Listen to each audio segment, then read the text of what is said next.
Hello, hello mga Aries Collective. Kamusta po kayong lahat? Ako po ito si James from James Tarot PH.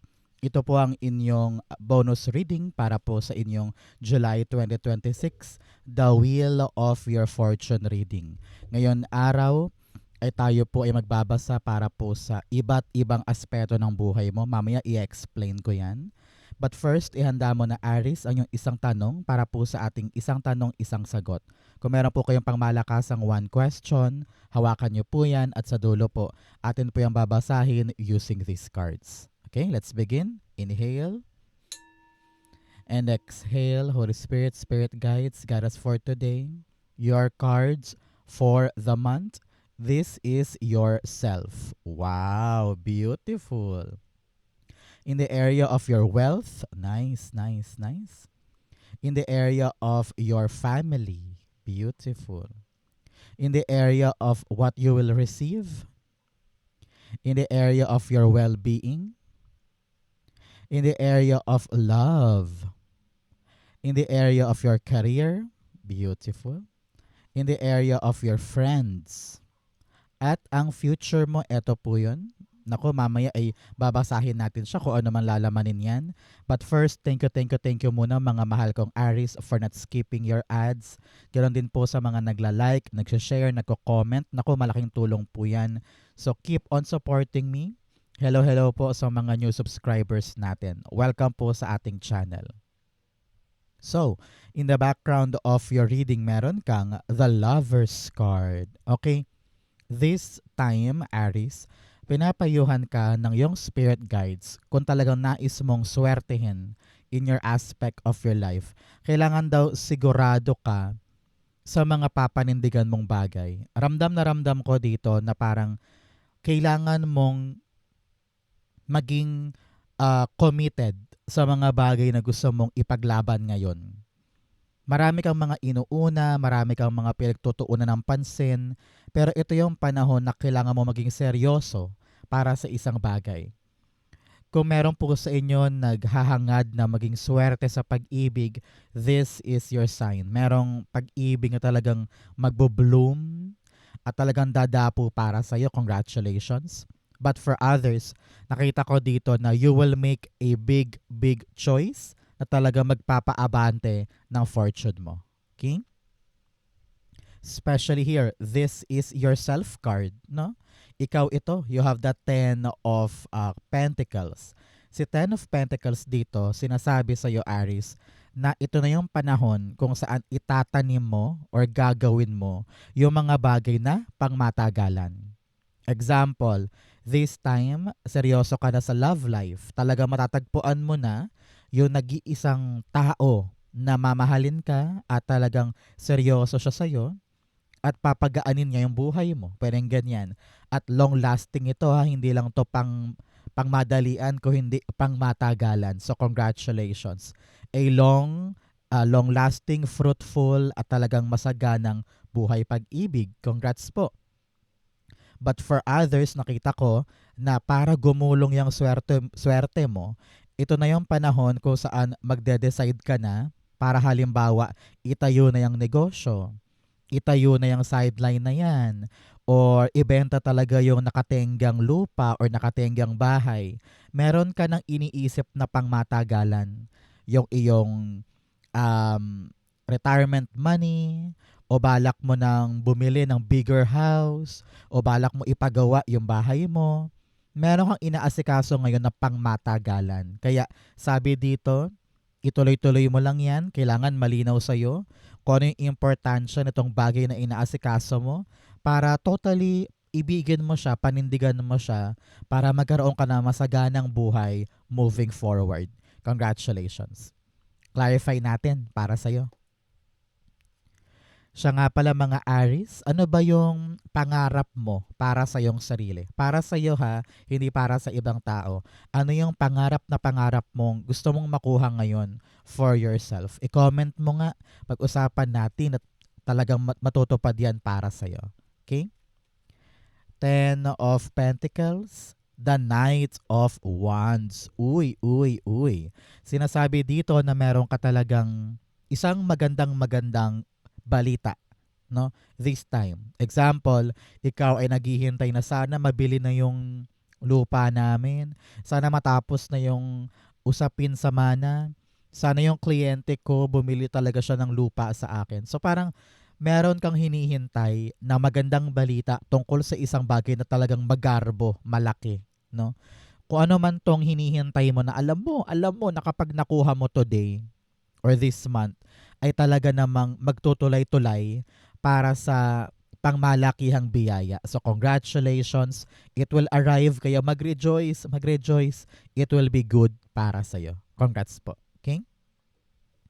In the area of your wealth or kayamanan this time, you have the Nine of Pentacles. Meron kang 9 and 9 here, sinasabihan ka ng yung spirit guides Aries na i-release mo lahat ng mga takot mo, lahat ng alalahanin mo, lahat ng duda mo, yung mga negang bagay, pag-aralan mong kung paano yan itataboy. Ano, kasi nakakasagabal yan sa'yo. Halimbawa, kayang-kaya mo namang asikasuhin yung online shop mo, pero inabot ka na ng 3 buwan, pero hindi mo pa rin ginagawa dahil sabi mo parang ang hirap pala, nakakatakot, kaya lalo kang tinatamad, di ba? So, release negativity para maging productive ka. Okay? So, si Nine of Pentacles here, in your wealth, talaga namang money magnet ka ngayong buwan na ito, Aries. Okay? Well, lagi naman, ang mga Aries naman hindi mahirap yan sa pagdating sa pag-acquire ng pera, di ba? Pero sabi dito talagang, if you want to do, you will do it. Ganyan ka, Aries. You're very bold, you're very ambitious, you're very competitive, you're very dynamic, di ba? So, alam ko na kung ano man itong ipupundar mo or sisimulan mo, nandito ka na sa path of pag-acquire ng pera for yourself para makaipon, para makapagbakasyon, para malasap yung magandang buhay. Meron kang ginagawa ngayon na magpapaunlad ng pera mo. Congratulations. Meron sa inyo nagbabalak magtayo ng sariling negosyo, tindahan, or online shop, o nagbabalak kang mag-YouTube, ganyan, maging content creator para meron pumapasok na income, 'di ba? Tapos pwede mo yung ipunin para pambili halimbawa ng bagong gamit or pambakasyon. You are now striving para magkaroon ng masaganang buhay, which is good for you. This decision to really stand up now at sabihin sa iyong sarili na, kaya ko na to, sisimulan ko na to, magkakayod na ako para meron akong sarili kong pera at hindi na ako aasa pa sa iba. Parang ganon. Congratulations. Clarify natin. Siya nga pala mga Aries, ano pong ginagawa mo today? While watching this video, ikaw ba'y nagluluto, naglalaba? 3 pala to.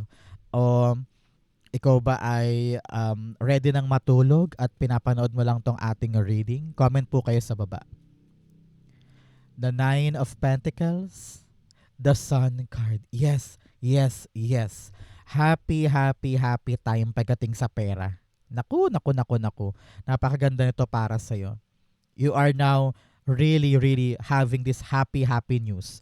Naghihintay ka ba ng magandang balita tungkol sa mga inaasikaso mo? Halimbawa, naghihintay ka ng tawag kung yung trabahong pinipilahan mo ay okay na, o naghihintay ka ng konfirmasyon kung yung loan ay approved na, naghihintay ka ba ng isang magandang go signal kung yung aking pinagpapaguran ay okay na talaga. Ito yon. This is your sign. Meron kang kaligayahan, halos tumalon-talon ka pa, sobrang saya dahil nagagawa mo ng magkaroon ng financial independence and financial freedom. Congratulations. You're gonna feel this time na parang lahat ng pinaghihirapan ko na ipupundar ko, may pinapatunguhan at na-enjoy ko siya.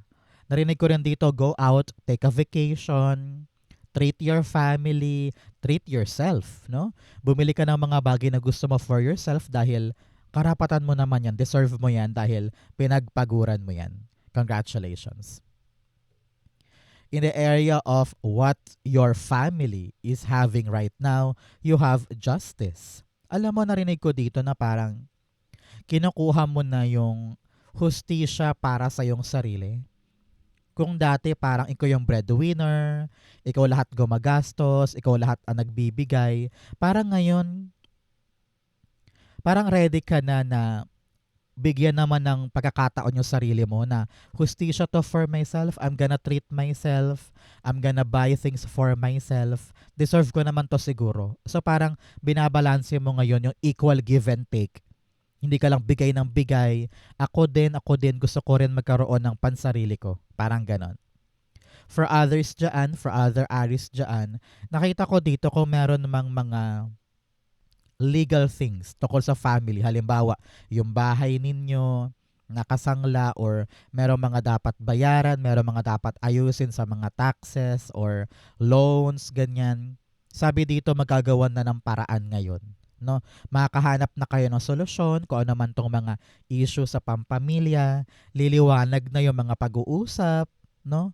At magkakaroon na ng matiwasay na solusyon sa mga inaasikasong pampamilya. Importante lang talaga dito, Aris, ay nakakapit ka sa katotohanan, no? Nakakapit ka sa batas or sa mga dapat gawin na tama para meron kang panghawakan na katotohanan in yourself at ilalaban mo yan. Okay? Kung meron mang dispute sa mga kapitbahay or sa family within, dapat daw, pag-usapan at balansehin lahat-lahat para hindi kayo magkamali ng kilos or hindi kayo makapagsalita ng hindi nyo minimin, di ba? So just be balanced and maging patas sa lahat ng aspeto para manatili ang tight bond ng family. Okay? Kung meron mang mga issue halimbawa sa pera or sa trabaho, pag-usapan, tulungan kayo. Because nakita ko dito na once the family works together, mas madaling umandar or mas madaling ma-actionan yung mga bagay-bagay. Okay? Justice, you have the moon card. Okay? Kung nitong mga nakaraang buwan, parang sa pamilya, nawawala na kayo ng gana or hindi nyo na alam kung paano masosolve yung usapin ng problema sa pamilya. Halimbawa, may legal things or may away tungkol sa lupa, sa bahay, sa utang, sa nakasangla.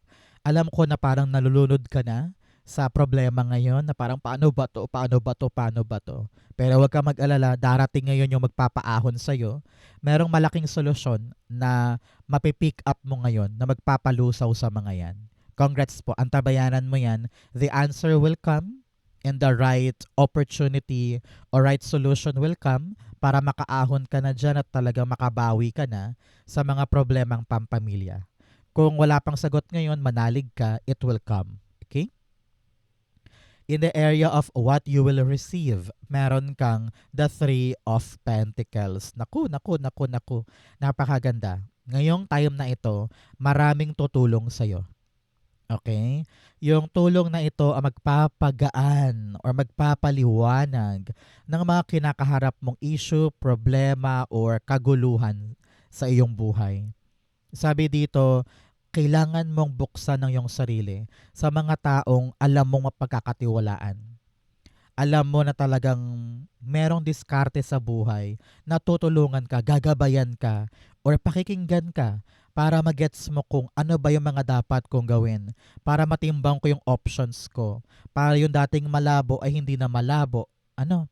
So now, habang nag-uusap tayo, Aries, open yourself to friends, to family, to best friend, para makatulong sa yung kinakaharap ngayon. Okay? The Strength card. Maging matapang ka na daw at alaksan mo ang loob mo na humingi ng tulong. Maraming sa inyo ayaw abalahin yung ibang tao or ayaw maging pabigat sa iba, 'di ba? Naintindihan naman kita. Pero sinasabi dito na kung kikim-kimin mo lang 'yan, lalo kang lulubog dahil paunti ng paunti yung option mo dahil sinosolo mo lang yung paghahanap, 'di ba? Sabi dito, if you could just be strong enough to really tell your family or tell your friends na parang, uy, ito yung problema ko, ito yung issue ko ngayon, tulungan nyo naman ako. Parang ganyan. Nakita ko dito na mas gagaan ng lahat kung bubuksan mo ang iyong sarili at talagang meron kang kababaan ng loob Yung para bang humbleness in yourself na, sige na nga, baka sila talaga yung makatulong sa akin. Baka sila talaga yung sagot sa aking mga dasal at sa aking mga problema. No? So, yung paghingi ng tulong, katapangan din yan. Kasi alam ko na ginawa mo na ang lahat ng option at ngayon sabi mo, I need them. I need their guide. I need their help. Parang ganyan. Okay? In the area of your well-being, meron kang the Two of Swords. Nahihirapan ka na ngayon sa isang desisyon. Ano? Sabi ko nga sa ating opening, meron kang malaking choice na kailangan mong gawin ngayon patungkol sa isang magandang pagkakataon na magdadala sa iyo sa isang umuulan, siksik, liglig at pangmatagalan na swerte, pangmatagalan na kaperahan. Pero ngayon pinapayuhan ka na huwag mong pahirapan ng iyong sarili sa isang choice. Super stress eh. Either because you are overprotecting yourself, na parang ayokong mag-decide kasi baka mamaya mahirapan ako. Ayokong mag-decide kasi baka matalo lang ako, nakakatakot. Ayokong sumubok kasi baka mamaya magsiyang lang ako ng oras. Baka pagtawanan ako, baka i-judge ako. Ginaguard mo ang sarili mo. Sobra-sobra. Kaya lalo kang nahihirapan. Kumbaga yung frequency mo paabante na eh. Yung energy mo gusto nang sumulong, gusto na mag-grow. Pero ikaw pinipigilan mo. Para kang malaking halaman na nasa paso pa rin pero yung mga ugat lumalabas na. Kailangan nang ilipat sa mas malaki at mas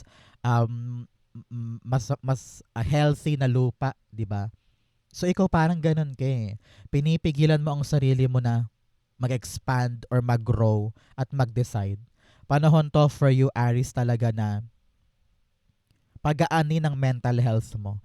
Labis-labis ang stress, labis-labis ang worry mo. Yun ay dahil kinocontain mo ang sarili mo sa isang maliit na espasyo. Kaya panahon na for you talaga na, alam mo yun, mag-decide at piliin talaga yung tawag ng yung damdamin. Alam ko na meron ka ng balak gawin, meron ka ng balak puntahan or balak na pagdesisyonan, pero kating-kati ka ngayon na wag muna. Kasi nga takot ka sa obligasyon or sa mga mangyayari. Pero paano mo malalaman kung pangit ba yan or maganda kung hindi ka gagalaw, di ba? Two of Swords, the Temperance card. Si Temperance card here, sabi niya, wag mong katakutan yung proseso. Wag mong katakutan yung andar mo or yung dapat mong gawin. Example, nahihirapan ka ngayon sa pera, pero sabi mo, may chance ako, may dumating na chance. Trabaho daw for Canada, pero teka, nakakatakot. Parang hindi ko ata kaya makapasa sa mga exam or sa visa. Paano yung buhay ko doon? Kinakatakutan mo yung proseso, wala pa naman. 'Di ba? So panahon talaga to for you na daanan mo, subukan mo lang, try mo lang, and you will see na, ay, kaya ko pala. Akala ko lang nakakatakot, akala ko lang mahirap, pero kaya pala. So, this time talaga, Aries, your choice matters para sa mga pangmatagalan at talagang masaganang buhay. Kung takot ka mag-decide, takot kang daanan yung proseso or ibigay yung effort, walang mangyayari, di ba? So, baguhin natin yung ganyang mindset. Okay? Pinapayuhan ka ngayon na magkaroon ka ng kapayapaan sa isip at puso. Learn to really meditate, concentrate para makapag-decide ka. Okay? In the area of your love, meron kang the Nine of Swords. May problema ka ba sa pag-ibig, Aries? Kung sa partnership mo ito, sa asawa mo or lover mo, pag-usapan ninyo. Tingnan mo dito yung card. May malaking ulap sa gitna. Kita nyo ba? Diba? May ulap sa gitna sa pagitan ng dalawa. So parang meron kayo mga dapat pag-usapan para nang sa ganun maplansya na, makadiretso na. Pinapayuhan ka dito na maging tapat ka sa iyong nararamdaman. Wala kang ititira na hindi sinasabi. Kailangan malaman niya ng partner mo para masolve yan. Para hindi mo pinapasan mag-isa. No? Hindi pwedeng kinikim-kim ang lahat. Kailangan sinasabi yan. For others naman na single na mga Aries, sinasabi dito na wag mong puwersahin ng isang usaping puso. Kung ikaw ay talagang desperado ngayon na magkaroon ng love, magkaroon ng talagang partner, wag mong pilitin. It will come at the right time. Okay? Para sa mga single Aries dyan. But for those na may partner talaga, rinig na rinig ko dito yung pag-usapan nyo kasi, ibaba ang pride, ibaba ang ego, kailangan nyo ng klaruhin lahat-lahat to once and for all. Okay? Nine of Swords, the Judgment card. Yes, kailangan talaga palayain mo ang sarili mo sa lahat ng bigat na yan. Here, kailangan mo daw ma-realize yung truth. Sa mga may partner, meron ka rin mga dapat maintindihan, meron kang mga dapat na pagkagising, kumbaga, na mali pala to, mali pala yun, ganito pala dapat, pag-usapan. Para sa mga single, itaas mo kay God, ipagpasa Diyos mo na, God, kung talagang para sa akin tong taong ito, o kung may darating man, ikaw na bahala, bigyan mo ko ng sign. Yung klarong-klarong sign na alam kong padala mo siya para sa akin. Okay? Importante yan ngayon. In your career, meron kang the Fool card. Congratulations, sabi ko nga sa'yo, merong bagong-bagong balita na magpapa-excite sa'yo, na magdudulot sa'yo ng pangmatagalang kaching-kaching. At ito yon, maaring matanggap ka sa bagong trabaho, matanggap ka sa bagong opportunity, bagong pintuan, or meron kang sisimulan na bagong negosyo or sideline na talagang papanindigan mo. This is all about you telling yourself na sige na nga, so good na, gawin na natin, try natin yan. Baka makabuti sa akin. Parang ganun. So congratulations sa inyo pong bagong gagawin, bagong adventure. I'm so excited para sa iyo. Ito na yon, ito na yung chance mo para sa kasaganahang walang katulad. Okay? Full card. Oh, the World card. Wow! Tingnan mo naman tong card na to. Alam nyo po, sa Major Arcana, nag-uumpisa ang lahat sa Full card at matatapos ang lahat sa The World card. Ibig sabihin, yung sisimulan mo ngayon, talagang makukompleto mo. Magiging successful yan. Magiging buong buo at kompleto for you. Yung journey, yung proseso na kapag dinaanan mo, makukompleto mo, magagawa mo. Kung ikaw ay merong licensure exam, interview, training, or meron kang nilalakad na papeles, nilalakad na bagay about your career, it will be successful. Kaya huwag matakot humakbang, huwag matakot mag-try dahil talagang makukuha mo. Congratulations. Napakaganda. A very, very great, successful energy for your career. Okay? Claim mo na to para sa'yo to. In your friendship, meron kang the Six of Cups. Sabi dito, Aries, ay panahon na para, I don't know why, parang mag-reach out ka sa mga friends mo. Parang meron kayong reunion, gathering, party, parang ganyan. Panahon to catch up.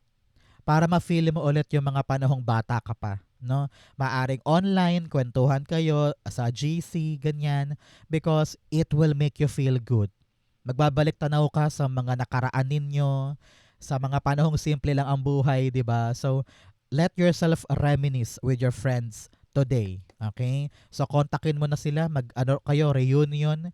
You will feel loved, appreciated, at kung gano'n na kalayo yung narating mo sa buhay. At gano'n din sila, di ba? So, go out, have fun, enjoy your friendships, and make sure na this time around ay binibigyan mo ng laya ang iyong sarili sa pagbalik tanaw or pagbabalik ng mga alaalang ngayon mo lang ulit mare-recall, no? It will make your heart feel so happy and important. Six of Cups, the Page of Pentacles. Kung yayayain ka, Aries ha, sa mga reunion or get together, attend ka. Para nang sa ganun, makalasap ka naman ng somehow a walk down on your memory lane.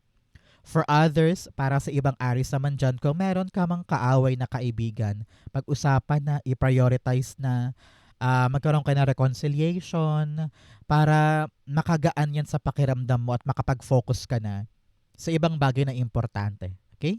Good for you. Ang future mo to, bigyan mo na kita ng fortune cards. Meron kang younger woman, babae daw po nakababata sa iyo, maaring anak, apo, pamangkin, or katrabaho, or kapitbahay. May concern daw sa kanya, kausapin mo.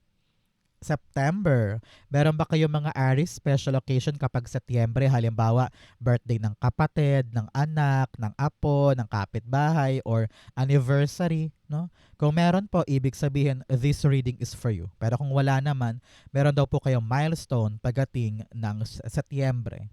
Congrats po. You also have desk, pay attention to your work. Sabi dito, kailangan ay nakatutok ka sa trabaho to make sure na everything is working in your favor. You also have chair field, someone new is entering your life. Meron daw talagang bagong papasok sa buhay mo. Maaring kaibigan, katrabaho, lover para sa mga single at talagang dapat mong antabayanan ngayon. Ang future ni Aries para sa kanyang Wheel of Fortune, the King of Wands. Wow! You are sitting in your power dito sa future mo. Talagang nagawa mo, nakuha mo yung pinagdasal, yung hiniling, yung tinrabaho, yung akala mo malabo pero malinaw na. Yung tulong ng iba, nakatulong dito para ma-accomplish mo yung mga dapat mong ma-accomplish. Kitang-kita kita na tinatanaw mo yung past, sabi mo, wow, pinagdaanan ko yun. Nahirapan ako doon, akala ko hindi ko kaya, pero here you are. Nakaupo sa tagumpay na meron ka. Para kang CEO ng sarili mong buhay. Maraming mga tao nakaasa sa'yo, nakadepende sa'yo, at ikaw yung talagang kinakapitan ng lahat. So congratulations. Sabi dito, continue building that future. Narinig ko yung parang successful yung plano, nagawa mo. So talagang naging matapang ka, matibay ka in doing so. Congratulations. King of Wands, you have the Justice card. Yes, dalawang beses lumabas yung Justice here. Sabi, talagang magagawa mo at makukuha mo, ma-harvest mo yung para sa'yo. Dahil nagpakatapang ka, nagpakatibay ka, with determination and power, nakuha mo yung balancing kailangan mo ngayon. Panalo ka, you are gaining the good outcome, gaining the good results, at wala ka na mahihiling pa na sabi mo, pinaghirapan ko yan, tinrabaho ko yan, buti pala tinapangan ko dahil binigay sa akin ni Tadhana yung para sa akin talaga. Congratulations. Okay? So Aries, dako na tayo sa yung isang tanong, isang sagot. Pumikit ka na ngayon, isipin mo yung one question mo. Okay? Inhale and exhale. The answer to your question, you have Tower card, Justice card, and the Empress card. At the bottom, meron kang the Ten of Wands. Alam mo, Aries, sabi dito, lahat ng paghihirap mo sa question mo na yan, sulit. Sulit. Kasi, ito na yung start ng pagbabago. Magbabago na yung mga nangyayari. Akala mo, nakadapa ka lang dyan, struggling, nahihirapan, pero boom, biglang merong ikot, biglang merong pagbabago na hindi mo inaasahan. Ramdam ko dito na divine justice ito. Talagang nakatadhana siyang mangyari dahil nakita ni universe yung kaseryosohan mo sa bagay na ito. And it will be created. Kung ano man yung pinagsusumikapan mo, pinagpapaguran mo, it will come out successfully para sa'yo. Okay? So here you are creating a great future for you. Kaya anong dapat gawin? Patuloy ka magsumikap. Kung ano man yung mga changes, kung ano man yung mga required sa'yo na medyo baka magulat ka or mabigla ka, gawin mo lang. Maging flexible ka, matuto kang mag-adjust, kayanin mo siya. At lahat ng impormasyon na kinakailangan mo, kunin mo yan para makatulong sa'yo sa bawat lakad mo or bawat hakbang mo. You will know what to do. And dito unti-unting nagbabago yung takbo para sa'yo. Kung dati mahirap, malubak, ngayon gumagaan, dumadali, bumibilis. And soon enough, talagang mapapanganak yan, mailalabas yan, successful yan para sa'yo. Okay? If you're waiting for a yes or no, the answer is yes. Congratulations. So Aries, yan po yung isang tanong, isang sagot ninyo. Ganon din po ang inyong July 2026 Wheel of your Fortune reading. Ang swerte ay sumain nyo today. Congratulations. So po kayo nakaresonate, comment below. Basahin ko po yan. Thank you Holy Spirit, Spirit Guides for the clarity for today. Thank you po mga Aries for watching hanggang dulo. I love you. This has been James for James Tarot PH. God bless everybody.